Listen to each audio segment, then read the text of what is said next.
Indonesia dan Malaysia perlu bersama-sama menjadi rekan kongsi untuk bekerja sama dalam pengeluaran minyak sawit bagi masa depan industri komoditi. Itu seterusnya memerangi lobi anti minyak sawit yang dilaksanakan Kesatuan Eropa (EU) ketika ini. Perkara itu dinyatakan Presiden Indonesia Joko Widodo yang melihat strategi rekan kongsi sebagai langkah yang berkesan menghadapi perlakuan diskriminatif oleh Kesatuan Eropa terhadap minyak kelapa sawit. Indonesia dan Malaysia perlu bersama-sama menjadi rekan kongsi dan negara itu sememangnya terbuka untuk menjadi bekerja sama sebagai satu pasukan. Pada pandangan saya, Indonesia dan Malaysia perlu bersama-sama dan menjadi rekan kongsi.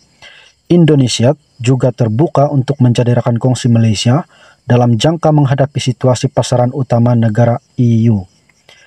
Jika kita tidak bekerja sama, maka kita tidak akan menjadi kuat dan menyukarkan usaha menghadapi perlakuan yang diskriminatif di rantau berkenaan, katanya dan temu bual eksekutif dengan media Prima baru-baru ini. Temu bual khas itu dikendali wartawan penyiaran Fiza Sabjahan. Sebelum ini dilaporkan Indonesia yang juga pengeluar minyak sawit terbesar dunia dengan hampir 50 juta tan minyak sawit mentah setahun akan menetapkan penanda aras sendiri bagi MSM. Kedua-dua negara pernah dilaporkan mahu mewujudkan undang-undang penjualan minyak sawit dan komoditi lain yang berkaitan dengan penebangan hutan sebagai antara langkah untuk menangani tomahan terhadap minyak sawit mentah yang dibuat oleh EU.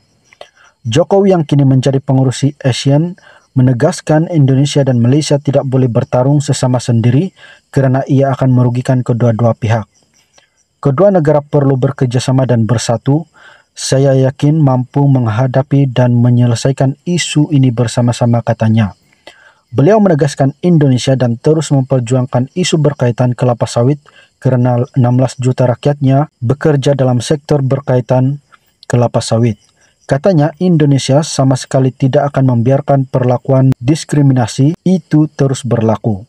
Jika Indonesia menjadi rekan kongsi dengan Malaysia, maka kita akan menjadi lebih baik sebagai pengeluar terbesar minyak sawit mentah CPO di dunia. Kerjasama itu juga memudahkan urusan menerusi pasaran dan hal berkaitan penetapan harga minyak sawit, katanya.